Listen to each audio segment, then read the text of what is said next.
पूर्वी आदरणीय शिवसेना प्रमुखांनी शिवसेना जन्माला घातली, शिवसेनेची सुरुवात झाली आणि आज आपला वर्धापन दिन हिरक महोत्सव म्हणून आपण साजरा करतोय। मी या हिरक महोत्सवाच्या आपल्या सगळ्यांना वर्धापन दिनाच्या मनापासून खूप खूप शुभेच्छा देतो, आपल्या सगळ्यांचं अभिनंदन करतो। आज समोर पाहतोय भगवं वादळ या ठिकाणी उठलंय। व्यासपीठावर बघा, माझे सर्व नेते, सर्व मंत्री, उपनेते, खासदार, आमदार, हे माझं वैभव आहे, हे माझं ऐश्वर्य आहे आणि समोर बसलेली शिवसेनेची संपत्ती आहे। शिवसेनेचं खरं वैभव तुम्ही आहात।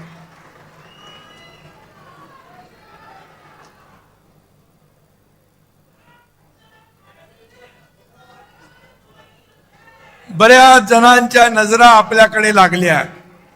एकनाथ शिंदे नेमकं काय बोलणार, व्यासपीठावर कोण कोण येणार, काय होणार? अरे आज ये टाइगर आपके सामने खड़ा है।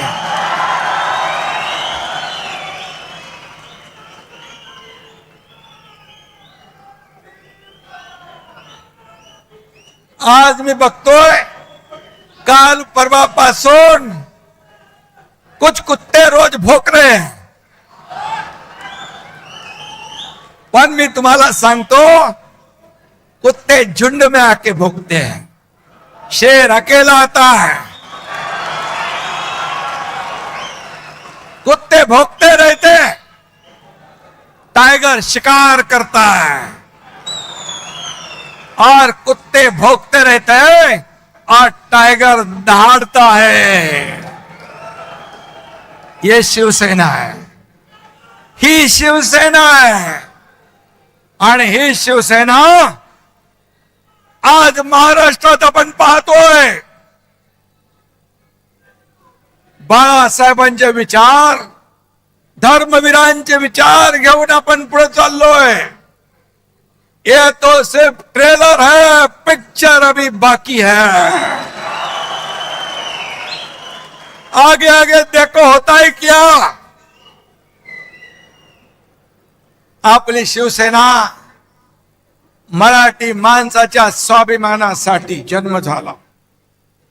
महाराष्ट्राच्या अस्मितेची चळवळ म्हणून शिवसेना उभी राहिली। बाळासाहेबांचे विचार म्हणजे शिवसेना, हिंदुत्वाचा हुंकार म्हणजे शिवसेना, मराठीचा निर्धार म्हणजे शिवसेना, देशद्रोहांवर प्रहार म्हणजे शिवसेना, सर्वसामान्यांचा आधार म्हणजे शिवसेना, माझ्या लाडक्या बहिणींचा स्वाभिमान म्हणजे शिवसेना, शेतकऱ्यांचा तारणहार म्हणजे शिवसेना आणि शेतकऱ्यांचा, वारकऱ्यांचा जय जयकार म्हणजे शिवसेना। ही शिवसेना, ही शिवसेना। आज शिवसेनेचा वर्धापन दिन साजरा होत असताना देशाचे लोकप्रिय प्रधानमंत्री नरेंद्र मोदीजी यांनी नवीन नवीन विक्रम केले। सर्वाधिक काळ प्रधानमंत्री म्हणून काम करण्याचा विक्रम त्यांनी केला। मोदीजींचा हा रेकॉर्ड 140 कोटी जनतेच्या विश्वासाचं प्रतीक आहे, देशाच्या गौरवशाली प्रगतीचं प्रतीक आहे। 12 वर्षाच्या कारकिर्दीमध्ये एकही भ्रष्टाचाराचा डाग लावण्याची हिम्मत कुणी केली नाही, असे बेदाग प्रधानमंत्री म्हणून मोदी साहेब आहे। 33 देशांनी सर्वोच्च पुरस्कार त्यांना दिले। हा मान फक्त मोदीजींचा नाही, तुम्हा सर्व प्रत्येक भारतीयाचा। अयोध्येत राम मंदिराची उभारणी केली, काश्मीर मधलं 370 कलम हटवलं. ही स्वप्न कुणाची होती? ही स्वप्न हिंदू हृदय सम्राट बाळासाहेब ठाकरे यांची होती. ती पूर्ण केली आणि 12 वर्ष यशस्वीपणे कारभार केल्याबद्दल दिल्लीमध्ये एनडीएच्या माध्यमातून अभिनंदन प्रस्ताव होता. आणि त्या एनडीएच्या अभिनंदन प्रस्तावामध्ये तुमच्या शिवसेनेला मानाचं पान देण्यात आलं.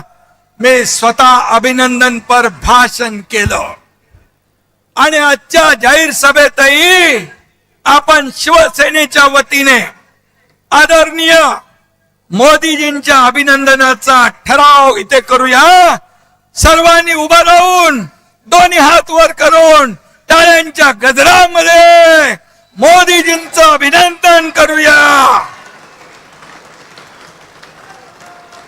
बोलो भारत माता की, बोलो भारत माता की, छत्रपती शिवाजी महाराज की जय भवानी.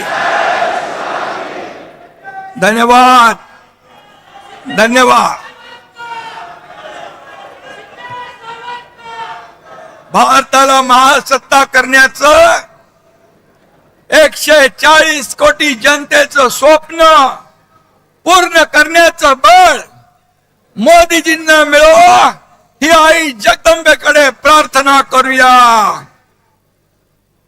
आपल्या अमित भाईंचं देखील मी अभिनंदन करतो. केंद्रीय गृहमंत्री महाराष्ट्र गडचिरोली पुरता नक्षलवाद त्यांनी खतम केला नाही तर देशातला संपूर्ण नक्षलवाद खत्म करण्याचं काम त्यांनी केलं. 370 कलम हटवण्याचं काम त्यांनी केलं. आज जर बाळासाहेब असते तर त्याने प्रधानमंत्री मोदीजी आणि गृहमंत्री अमित भाईंचं मुक्त कंठाने अभिनंदन केलं असतं. अभिनंदन केलं असतं. त्यांच्या पाठीवर शाबासकीची थाप दिली असती. परंतु आज आपण पाहतोय आज जे देशाला पुढे नेतात, देश प्रगतीपथाकडे नेतात, देशाला आर्थिक महासत्ता बनवण्याचा संकल्प करतात, त्यांना रोज आरोप करतात, त्यांच्यावर प्रत्यारोप करतात. आणि म्हणून त्याने लोकांनी त्यांना त्यांची जाण दाखवली आहे. यंदाचं वर्ष हे शिवसेना प्रमुखांच्या जन्मशताब्दीचं वर्ष. बाळासाहेबांचं स्वप्न होतं शिवसेना गावागावात पोहोचली पाहिजे. आपण तुम्ही सगळ्यांनी व्यासपीठावरच्या माझ्या सर्व सहकार्यांनी शिवसेना गावागावात पोहोचवण्याचं काम केलं. शिवसेना लोकांच्या मनामनात पोहोचवण्याचं काम केलं. शिवसेना या महाराष्ट्रामध्ये दुसऱ्या क्रमांकाचा पक्ष बनवण्याचं काम तुम्ही केलंय. हेच खरी बाळासाहेबांच्या जन्मशताब्दी निमित्त त्यांना खरी आदरांजली. मगाशी रामदासबाई म्हणाले बाळासाहेब बघत असतील आणि आशीर्वाद देत असतील. खरं आहे ते. त्यांच्या मनासारखं त्यांचे विचार पुढे नेण्याचं काम आपण करतोय. त्यामुळे त्यांना नक्कीच स्वर्गात देखील आनंद वाटत असेल. हेच आपलं भाग्य आहे. हीच आपल्या कामाची पोचपावती आहे. आणि म्हणून बाळासाहेब फक्त नावात असून चालत नाही. बाळासाहेब तुमच्या मनात, विचारात आणि कामात असावे लागतात. हे जन्मशताब्दी वर्ष आपण अत्यंत बाळासाहेबांच्या आवडत्या उपक्रमाने साजरा करणार आहोत. माझ्या लाडक्या शिवसैनिकांनो, तुम्ही खरे बाळासाहेबांचे वारसदार आहात. रक्ताचं नातं सांगून कोणी वारस होत नाही. 7/12वर आपलं नाव लावून कुणाला वारस होता येत नाही. शिवसेना म्हणजे जमिनीचा तुकडा नाही. शिवसेना म्हणजे जमिनीचा तुकडा नाही, तर शिवसेना म्हणजे विचारांचा आणि आमच्या तुमच्या काळजाचा तुकडा आहे. काळजाचा तुकडा. शिवसेना म्हणजे राजकीय पक्ष नाही. शिवसेना म्हणजे भगव वादळ आहे. भगव वादळ. जो भगव्याला विसरला तो राजकारणातून संपला. हे आपण पाहिलेला. खुर्चीसाठी बाळासाहेबांचे विचार तुम्ही सोडले. खुर्चीसाठी हिंदुत्व तुम्ही सोडलं. अरे बाळासाहेबांच्या हयातीत तर त्यांना त्रास दिला, त्यांना छळलं, पण त्यांच्या जाण्यानंतर देखील जे बाळासाहेबांना नको, बाळासाहेबांचा ज्यांना तिरस्कार होता, बाळासाहेबांना ज्यांचा तिरस्कार होता, त्यांचा पुरस्कार तुम्ही करता. ही तुमची वारसदारी. आणि म्हणून ज्यांनी बाळासाहेबांची शिवसेना वाचवण्याचं काम केलं, जीवापाड शिवसेनेवर प्रेम केलं, आज महाराष्ट्रामध्ये बाळासाहेबांचे विचार जिवंत ठेवण्याचं काम केलं, त्यांना तुम्ही शिव्या देताय. हा कुठला न्याय? शिवसेना पहिल्यांदा कोणी फोडली? राष्ट्रवादीने. दुसऱ्यांदा कोणी फोडली? काँग्रेसने. त्यांच्यासाठी ओव्या गात आहे. आणि ज्यांनी धनुष्यबाण घाण टाकलेला सोडवला, शिवसेना पुढे नेण्याचं विचार पुढे नेण्याचं काम केलं, त्यांना शिव्या देत आहे. आपल्या सगळ्यांना माहित आहे बांधवांनो भगिनींनो, आपण 4 वर्षापूर्वी उठाव केला. आपला उठाव सुपरहिट झाला.